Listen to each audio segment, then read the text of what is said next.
दुरेक को कम करने के लिए मुस्कुराने का महत्व है। हाँ बच्चों, मुस्कुराने से हमारी मानसिक सेहत तो सही होती ही है, लेकिन क्या आप जानते हैं कि यह वैज्ञानिक रूप से भी साबित हो चुका है। जैसे कि गिनती के किसी जादूगर ने कहा हो, हंसो और दुनिया हंस पड़ेगी। भगवान श्री कृष्ण का तो बड़ा ही मजेदार संदेश है, हर परिस्थिति में मुस्कुराना चाहिए। यह हमारे भीतर पॉजिटिव ऊर्जा भर देता है। जैसे कि किसी ने बहुत अच्छे से चॉकलेट का टुकड़ा बनाया हो और हम उसे खाने से पहले मुस्कान दे रहे हो। रामायण और महाभारत जैसे ग्रंथों में जीवन के फंडे का जादू छिपा है। ये हमें सही रास्ते पर चलने के लिए प्रेरित करते हैं, जैसे कि सही रास्ता देखकर हम कभी भी कच्चा नहीं खा सकते। ये ग्रंथ तो ज्ञान और विज्ञान का ऐसा समन्वय करते हैं जैसे दो अच्छे दोस्त।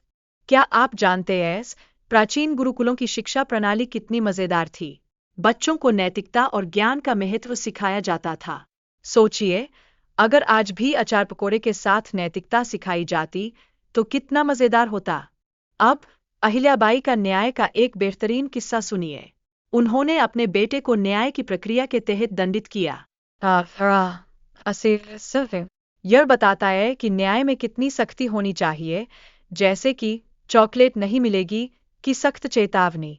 समाज में बच्चों के सवालों और उनके उत्तर देने की प्रक्रिया पर खूब जोर दिया गया है।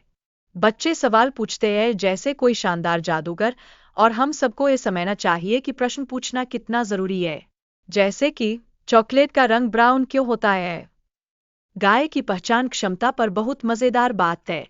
गाय अपने बच्चे को पहचान सकती है, जैसे कि मम्मी अपने बच्चे को देखकर कहती है, अरे तुम तो वही हो जो मुझे चॉकलेट चुराते थे, जबकि भैंस अपने बच्चों में भेद नहीं कर पाती।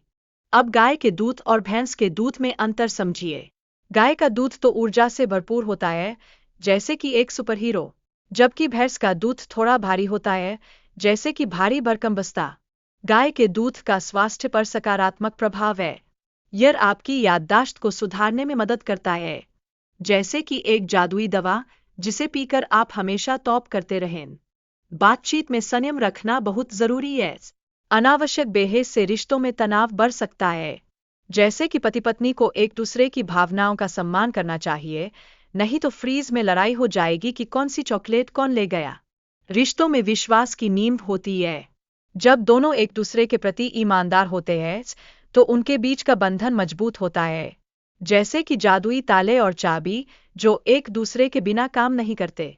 प्यार की अभिव्यक्ति तो बहुत जरूरी है बच्चों, इसलिए पति पत्नी को नियमित रूप से एक दूसरे को मैं तुमसे प्यार करता हूँ कहना चाहिए। इससे उनकी भावनाओं को प्रगाढ़ बनाने का जादू चलता है। धन के रूप में सोने का भी बड़ा महत्व है। पहले लोग इसे ऐसे मानते थे जैसे किसी ने उनकी कंबल में जादू बिछा दिया हो। सोने की चमक जैसे आंखों में चकाचौंध लाती है। तामसिक और सात्विक भोजन के बारे में बताया गया है।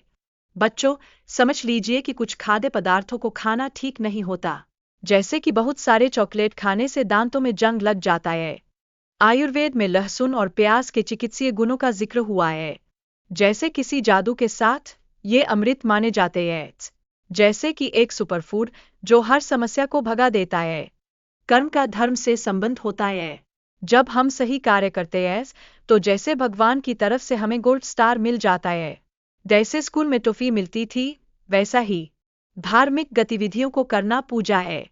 हमें अपने कर्तव्यों का पालन करते हुए भक्ति और सेवा के साथ जीवन बिताना चाहिए, जैसे कि चॉकलेट बांटते रहना सबको खुश रखने के लिए। माता पिता की सेवा करना असली धर्म है।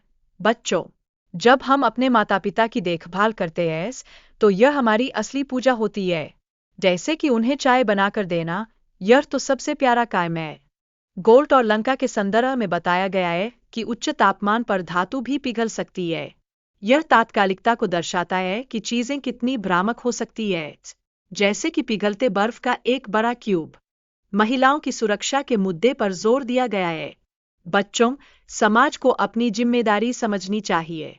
खासकर बेटियों और बहनों की सुरक्षा करना अनिवार्य है। जैसे हमारी प्यारी बहनों को हमेशा सुरक्षित रखना चाहिए। धर्म की भूमिका को समझाने का प्रयास किया गया है। यह हमें रिश्तों में दिशा निर्देश देता है, जैसे कि एक अच्छा नक्शा जो हमें सही रास्ता बताता है। राम और रावण के बीच धर्म का अंतर ऐसा है राम का धर्म सबके प्रति समान व्यवहार था, जबकि रावण का धर्म था स्वार्थी। जैसे कि अच्छा बच्चा और शैतान बच्चा। धर्म को बयाने के लिए बच्चों को सत्संग से जोड़ने की जरूरत है। इससे बच्चों में धार्मिकता का विकास होगा। जैसे कि चॉकलेट के बाग में खेला जाए, ऐसा मजेदार होगा। समाज में धर्म की कमी के कारण कई समस्याएं उत्पन्न होती है। जब धर्म का पालन नहीं होता, तो लोग स्वार्थी हो जाते हैं। जैसे कि बिना तोहफे के बच्चे। गाय की गोबर और उसके महत्व पर संत की शिक्षाएं सुनकर हम समझते हैं कि यह भारतीय संस्कृति का एक अभिन्न हिस्सा है। जैसे कि चॉकलेट का एक विशेष संग्रह। संत ने बताया कि पंचगव्य का उपयोग पूजा और यज्ञ में किया जाता है। ये हमारे स्वास्थ्य के लिए भी लाभकारी है। जैसे कि एक सुपरफूड जो हमें हर समस्या से बचाए ले। प्राचीन काल में हमारे पूर्वजों ने गाय को मां मानकर पूजा की। जैसे कि हमें दूध, दही और घी मिला। कौन करता है कि ये सब चीजें बस खाने के लिए है? ये तो हमारी संस्कृति का हिस्सा है। रक्तचाप को नियंत्रित करने के लिए दूध और दही का सेवन बहुत जरूरी है। यह प्राकृतिक उपाय है, जैसे कि जादुई औषधियां जो हमें स्वस्थ रखती है। गाय की देखभाल करने से मनुष्य में करुणा और सहानुभूति विकसित होती है। यह हमारे मानसिक स्वास्थ्य को बेहतर बनाता है। जैसे कि एक पांडा को गले लगाना, सबको खुशी मिलती है। शिक्षा और सेवा का महत्व हमारे जीवन में अत्यधिक है। यह न केवल व्यक्तिगत विकास के लिए जरूरी है, बल्कि समाज के लिए भी उपयोगी है। जैसे कि हर किसी को तोहफे बांटने की जरूरत है। संतों को गुरु मानना चाहिए और उनके प्रति सम्मान दिखाना चाहिए। समाज में संतों का योगदान अद्वितीय होता है। जैसे कि एक अनमोल हीरा जो हर जगह चमकता है। जीवन में संतुलन बनाए रखना और बच्चों को सही दिशा में ले जाना महत्वपूर्ण है। बच्चों को काम करने और संघर्ष करने के लिए प्रेरित करना चाहिए। जैसे कि खेल में जीतने के लिए मेहनत करना। गायों की सेवा और उनकी देखभाल करना भी एक संत का कर्तव्य है। समाज में गायों का संरक्षण करना और उनकी भलाई के लिए काम करना आवश्यक है। जैसे कि सभी गायों को फूलों से सजाना। संतों के योगदान के बिना हमारी शिक्षा और समाज में सकारात्मकता का अभाव हो सकता है। यह हमें अपने मूल्यों को समझने में मदद करता है। जैसे कि बिना प्यार के सब अधूरा सा लगता है। संतों का उदाहरण पेश करना महत्वपूर्ण है। इससे लोग उनके मार्गदर्शन का अनुसरण कर सकें। जैसे कि चांद का अनुसरण करते हुए तारे। गुरुकुलों की परंपरा का महत्व है। यह हमें हमारे इतिहास और संस्कृति से जोड़ता है। जैसे कि कहानी सुनने का मजा, जो हमें हमारे पंख फैलाने के लिए तैयार करता है। वृंदावन में भोजन की व्यवस्था साधारण होती है, लेकिन यहाँ की सब्जियां और रोटी का आनंद अद्वितीय है। यहाँ की शांति और सादगी, जैसे एक बड़े चॉकलेट केक के बाद की मिठास। वृंदावन का वातावरण अन्य स्थानों की तुलना में बहुत अलग है। यहाँ की हवा में एक विशेष सकारात्मकता और सुकून है। जैसे कि एक प्यारी सी कहानी में खो जाना।